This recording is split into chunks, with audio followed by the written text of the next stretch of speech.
igama ingcwele Baba sisehlisa Baba ngaphambi kwesihlalo sobukhosi sithi phakama wena Jehova uNkulunkulu oyingcwele Baba izwi lakho Jehova Baba eliphefumulelwe Baba ngomoya wakho ingcwele elingenabo understand Baba zingqondo zethu zenyama elingenabo understand Baba zindlebe zethu uNkulunkulu oyingcwele Baba khulekela Baba umoya wakho oyingcwele uNkulunkulu oyingcwele Baba kuba usichazele Baba izwi lakho Baba kangcono ngendlela Baba ofuna Baba silizwe ngayo siyabonga Jehova Baba ekuseni ngegama lika Jesu amen sibonge ngiyabonga ipraise and worship team singathola indawo zokuhlala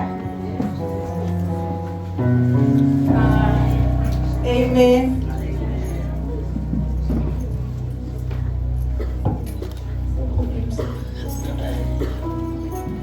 MC ngizotaka unikeze isayini yesikhathi mayisikhathi siphelele ngiyabonga ekuseni namhlanje ngizonikeza ilizwi ngamafishane amen izwi engizofuna ukuthi ngikhulume ngalo namhlanje umama ucishe wathatha itopic yakho na yonke amen sizokhuluma nge-wisdom and truth amen i-wisdom and truth amen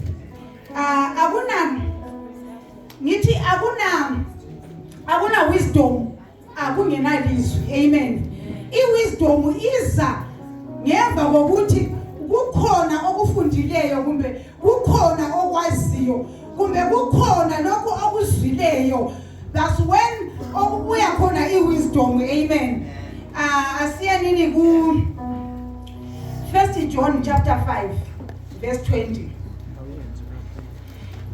okay ngizofunda and we know that the Son of God has come and has given us understanding so that we may know him who is true. Then 17 verse 3 John 17 verse 3 now this is eternal life that they know you the only true God and Jesus Christ whom you have sent. That is John chapter 17 verse 3 and then ngizobala ngicela uvele ngibale amavesani John chapter 14 and verse 17 when the Spirit has come he will lead you to all truth amen okay ngithe mina i-wisdom iza ngemva kokuzwa something amen kumbe sibheke nabantwana besikolo ukuthi kuthiwa lo uqeqeshile ukuthi kukhona into ayifundisiweyo ikhona into ayitsheliweyo kumbe into ayibalileyo ayifundisiweyo that's when umqondo wakhe ovuleka khona abekwazi u-ABC amen right ngithesizo i-wisdom and truth we are speaking about wisdom and truth okay masisiya ikhona inkosi amen ikhona inkosi ebingalazi iqiniso amen ebingalazi iqiniso that is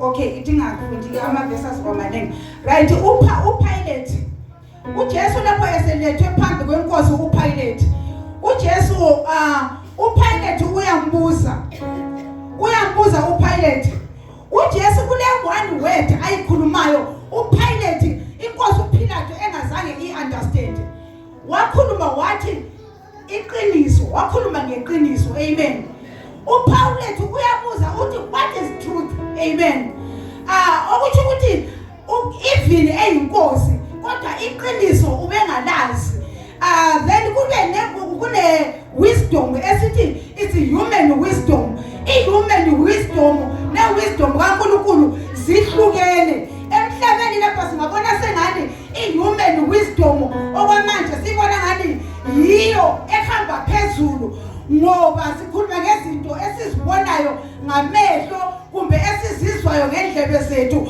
kodwa there is wisdom engaphezulu kwezinto zonke amen the wisdom of God amen iBhayibheli lithi ukwesaba uNkulunkulu kuyikuqala kokuhlakanipha amen uNkulunkulu uzamsaba kanjani ungamazi amen kumele kube waziyo ngayo uNkulunkulu ukuthi umesabe uNkulunkulu. There is something that you must know ngaye. Yini oyesabayo ngaye? Uyabona mina ngithi umama wami besimbiza neBoko Haram. Amen. Besimbiza neBoko Haram. Okuthi ukuthi there is something behind ukuthi simbize ngaleyo ndlela. Omunye lapha naye angasho athi khona hayi mina umama kumbe hayi mina ubaba ayenziwa lento. That's the way amazi ngakhona. Okwazi kwakhona asitsho lokhu ukwazi ukuthi hayi ngiyamazi ukuthi lo ngumama waHawutari. That's not ukwazi engikushoyo. Amen. Ungathi siyamazi uPastor T, ungathi siyamazi umfundisi wami, ngiyamazi, but what do you know ngaye? Amen. Lokho okwaziyo ngaye okwenza ukuthi sithi the fear of the Lord, amen, is yikho lapho okuvela khona iwisdom. Amen. Sazino ngoNkulunkulu. Amen. That's the truth. Amen. Kuthiwa lapho esefikile umoya oyingcwele kaNkulunkulu uzokulifundisa iqiniso lonke. Amen. Bese kuthiwa khona leqiniso liza kuliholela ekuphileni okunaphakade. Amen. Xa esefikile umoya oyingcwele is the one oza kufundisa iqiniso. Iqiniso lalingaziwa yinkosi kodwa ebusa abantu, kodwa wabuza uJesu what is truth. Amen. iBhayibheli bese lisithi uJesu uyindlela, uyiqiniso, uyikuphila. Amen. Without him uJesu there is no knowledge. Amen. Amen. Ngifuna ukuthi ngiqhathanise iwisdom yomuntu newisdom kaNkulunkulu. Amen. Okay, right. Ngithatha iwisdom kaJehova. Amen. Ngithi iwisdom kaNkulunkulu abahambileyo esikolo ngibena abanolwazi oluncane singalufanisa lokuthi it's like a catalyst. Amen. A catalyst is something that speeds up the reaction. Amen. A catalyst iyasheshisa izinto. Amen. The truth about God that gives you the wisdom iyasheshisa izinto. Amen. The wisdom from above, it shortens our speeches. Amen. It shortens time. Amen. It shortens distances and it shortens procedures. That is the wisdom from above. Why is this loco? You tell Baba wakhuluma konke. Amen. Let's look to King Solomon. Amen. King Solomon ngesikhathi ebusa kuyabuya mama ababili banabantwana abancane, abantwana bazelwe ngesikhathi esifanayo, ngabafana nama-twins. Amen. Bathi belele ebusuku lo omunye ajibilikele phezu kwengane yakhe ishone, omunye bathi bavuke ekuseni omunye ingane yakhe iyaphila. Bayasuka, they argue, lona uthathe owakhe umntwana ofileyo wambeka ngapha kulowo onomntwana ophilayo, wathatha umntwana ophilayo wambeka ngapha ngakuye. Lo mayevuka umama athi ngiyamazi umntanami akusuyena lowo. Amen. Lona yayane athi lo ngumntanami, lo athi asumntanakho, lo athi ofileyo ngowami, omyeni athi ofileyo ngowakho, lo athi ofileyo ngowakho, baze baye phambi kwenkosi uSolomon. Amen. Ngifuna ukuthi sibone ukuthi iwisdom from above it shortens our procedures. Amen. If manje makunamhlanje mase befika enkosini kuSolomon, uSolomon ufika uyababuza indaba yabo, bayibeka indaba yabo, abesethi kubo lethanini umntwana ophilayo. Amen. Amthatha umntwana ophilayo athi lethani umhedla. Amen. Athi lethani inkemba, amthatha umntwana. When he was about to cut the child in two. Amen. Okunina womntwana ophilayo wathi hayi imankosi umnikeze umntwana. Amen. Sikhuluma nge-wisdom from above. uSolomon kuthiwa akekho owayehlakaniphile kumakhosi ayephila njengoSolomon ngoba wayephiwe iwisdom from above. Amen. Kube kunamhlanje nxa sebefikile labo mama, kunamhlanje bekuzogijinywa kuyadingwa ama-doctors, bekuyogijinywa kuyadingwa ama-DNA test, bekuyogijinywa kudingwa abantu abazofakaza. Kodwa i-wisdom above it shortens the procedures. Amen. Ngokuhlakanipha okuvela ngaphezulu izinto zenza zibe lula kuzenza izinto zisondele. Amen. Ama-situations they can be shortened by the wisdom yokwazi ukuthi uNkulunkulu ngubani, mina ngingubani, yini engakimi, yini engiyaziyo ngalo Jehova. Amen. If mawungakwazi, you will die because of lack of knowledge. But with the knowledge, you have got the wisdom, you have got the right to everything. Because your wisdom from above, it opens even the doors. The wisdom from above, it opens. Nalapho okuthoka nakuvalwe khona noma ngama-iron bars. The wisdom of God, it shortens everything. The wisdom from above. Amen. Mawufuna ukubona ukuthi i-wisdom yasemhlabeni ayingeke ikhompeywe ne-truth. Amen. God is truth. Amen. Abasethi laba baza kungikhonza kumele nabo bangikhonze eqinisweni. Amen. Kumele bangikhonze eqinisweni. Liyini iqiniso? Okwaze wabuza uPilate wathi kuyini iqiniso? Kodwa inkosi ebusa abantu bathi iqiniso kalazi. Amen. Kumele simkhonze uNkulunkulu, kumele simkhonze eqinisweni. Amen. The fear of the Lord. Amen. The fear of the Lord. Amen. I-wisdom yabantu, just a good example of iminyaka esidlule kuyo ukuthi i-wisdom yabantu ine-limit kunalapho ephelela khona. Bathi lapha ngasisazi i-wisdom yabantu, no matter ngama-scientist, no matter ngabakwazi ukufunda imikhathi, no matter ngabafunda amabhuku wonke bawavana, kodwa i-wisdom yomuntu kunalapho efika khona ibe ithi ngqe lapha ngesadlule. Amen. Asibheke ngesikhathi se-COVID. Amen. Where was the wisdom of people? Ngesikhathi se-COVID baswela yonke into, bazama lokhu nalokhu, bagcina bathi ngenani ezindlini livale liqatshe. Amen. Kodwa qatshela umkhuhlane. Amen. Ngena endlini uqatshe. Amen. Wisdom yabantu ayisiphelile. Amen. uNkulunkulu wabonisa ukuthi ukuhlakanipha komuntu kunalapho kuphelela khona. Geza izandla ukuthi uvikele umkhuhlane. Amen. Kwase kwephelelwe. Amen. Yayingekho into ababasasangayenza. uJehova wazibonakalisa ukuthi one of the days mina unomhlaba ngiyakwazi ukuwugoqa ngiwubumbe wonke ube sesandleni sami. That's the wisdom of God. Amen. Amen. Without the wisdom of God, you will never make. Amen. Without the wisdom of God, awukwazi ukucindezeleka. Without the wisdom of God, you can rise above everything. You can rise. Noma bengakubeka ngaphansi, bakukubeka ngaphansi komhlaba. You will rise because you have got the truth. There is something that is in you. The truth that is in you will take you out. Amen. Amen. Iqiniso lika Jehova. Amen. Iqiniso lika Jehova. Kodwa ayipheleli lapho. Amen. Ayipheleli lapho. Amen. Ayipheleli lapho. Ayiphelele kusonteni. Amen.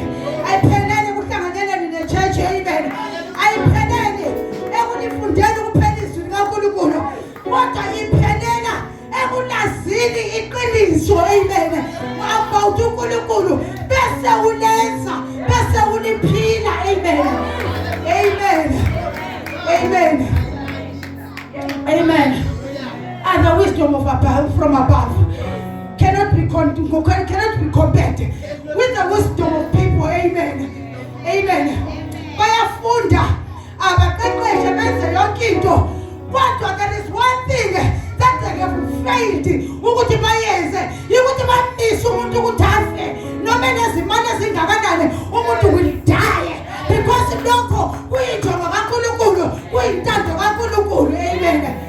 So the wisdom of God is limited. The wisdom of people is limited when compared to the wisdom of God. Amen. Akekho onjengaye. Amen. Akekho onjengaye. Let's worship God in the splendor of His holiness. Amen. Masisia, wisdom is calling. Amen. Wisdom is calling, amen. Go Proverbs. What the wisdom is calling on the streets, amen. What the wisdom is calling on the streets. Kuyabiza ukuhlakanipha. Kuyabiza ukuhlakanipha ngaphandle, amen. Kubiza abantu abazokwazi ukuthi bazwe ilizwi lakhe, amen. Okay, let's go to the face, amen. Wisdom is calling, amen. The wisdom from above is calling. Not the wisdom of books, amen. Not the wisdom of internet. Not the wisdom of abantu, amen. But wisdom from above is calling, amen. Somebody in Proverbs. Amen. Amen. Right, the verse that I just quoted, it was Proverbs chapter 9 verse 10. Fear of the Lord is the foundation of wisdom. Knowledge of the Holy One results in good judgment. Amen. Like Solomon did. Amen. Amen. Proverbs chapter 8, verse 1, verse 20, verse 22, verse 30, and verse 35. Amen. Listen as wisdom calls out. Hear as understanding raises her voice. This is now wisdom who is talking. I walk in righteousness, in path of justice. Amen. That's why you tell ayipheleli lento ekulizweni izwi. Abafundisi bayakhuluma day and night. Amen. They will preach even a night prayer. They will be preaching. Amen. But it mustn't alithathi lelo lizwi. Siliphile ukuhlakanipha kwaNkulunkulu akungeke kwafakwa kuthola. Amen. Ngoba yiyo iwisdom ithi I walk in righteousness and in the path of justice. Amen. As long as you don't abide in nelizwi lakhe ukuthi uNkulunkulu mayesithi kumele ngenze njengoba izwi lisitsho. Amen. uNkulunkulu mayethe kumele ngenze njengoba esitsho.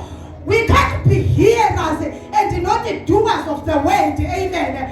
We hear the word and do it for us to be wise. Amen. The Lord formed me from the beginning before he created anything else. Amen. Ukuhlakanipha iwisdom ithi uNkulunkulu wadala mina kuqala. Amen. Iwisdom, amen. Ithi wangidala kuqala. Before anything was formed, the wisdom of God was already there and was in existence. Amen. Amen. I was his constant delight, rejoicing always in his presence. For whoever finds me finds life and receives favor from the Lord. Amen.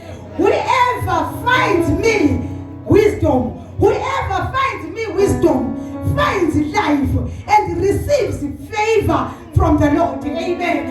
Amen. Because it has wisdom, there is nothing that is impossible. Amen. Wisdom,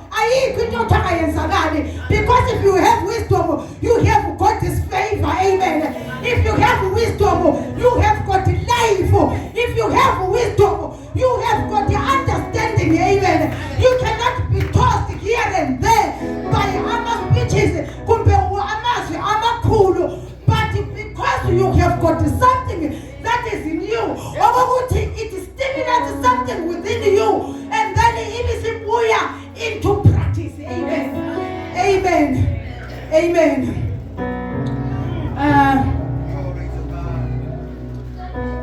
Chapter 8 verse 13.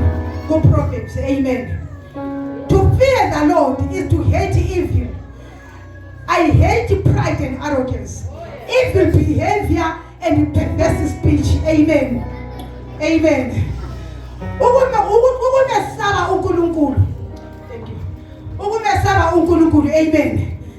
We conclude. Ukumesaba uNkulunkulu is the beginning of wisdom. Amen.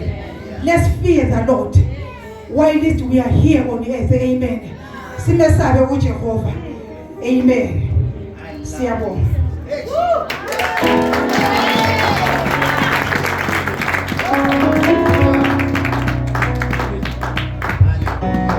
Hallelujah. Hallelujah. Yo, I didn't I didn't expect this from you. Like yo like yo sawonga auntie for amagama amnandi kanje. Manje sesazi kangcono about wisdom and trust what truth from God. We thank you. Khona ubrother Junior uthi ufuna ukusipha amagama a few nje naye. Ufuna ukuyehlisa. Woza.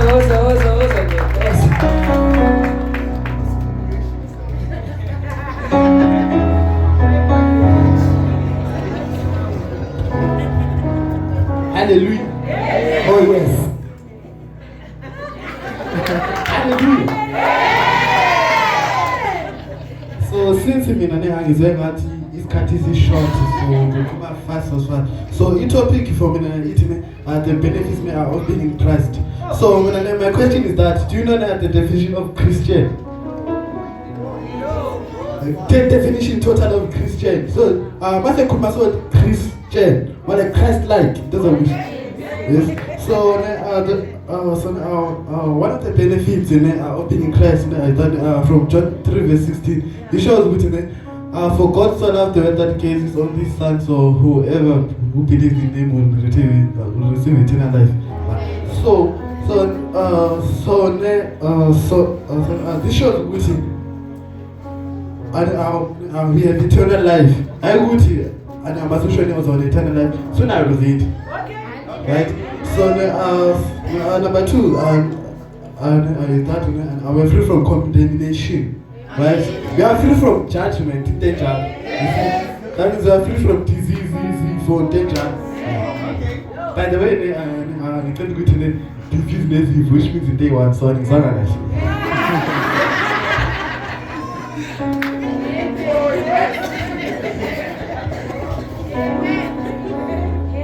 okay, so third topic in there is that we receive a new identity.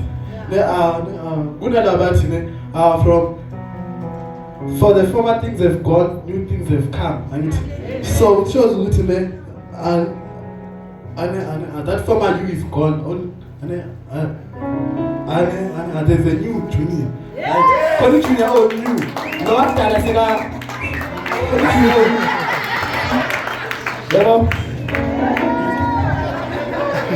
okay. So we chose good and imagine just because good and I have to judge so I chose good normal and good thing and you remember your identity. So I chose good to Ufabaka reality. So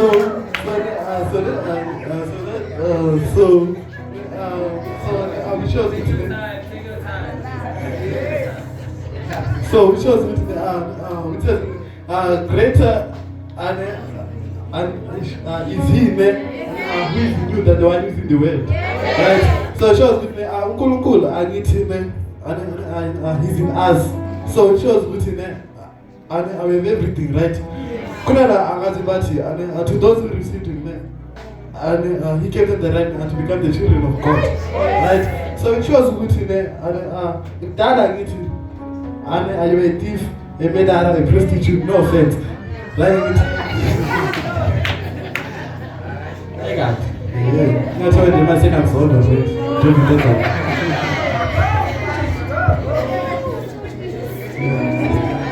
okay, so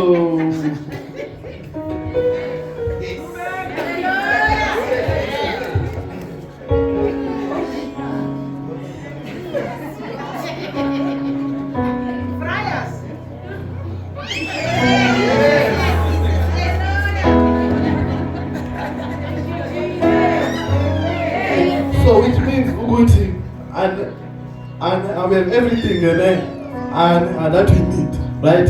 So the housing, the fame, all of that, we have all that in us because did some of you guys know this? Jesus I'm sure 39 times. 39 times. So that he carried our disease in day, right? So that you may be healed. About this, I'm alive, and it's a good thing. And I want to must cast over my stars 14. Right? Okay, so that is all. Right?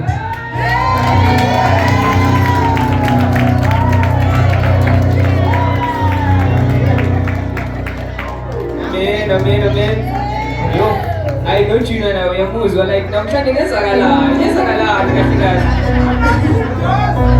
from a preacher, Mara, I figure next.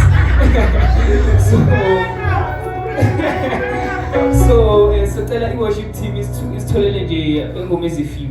I'm a worship song, I'm a praise, and that's Michelle Lizarda.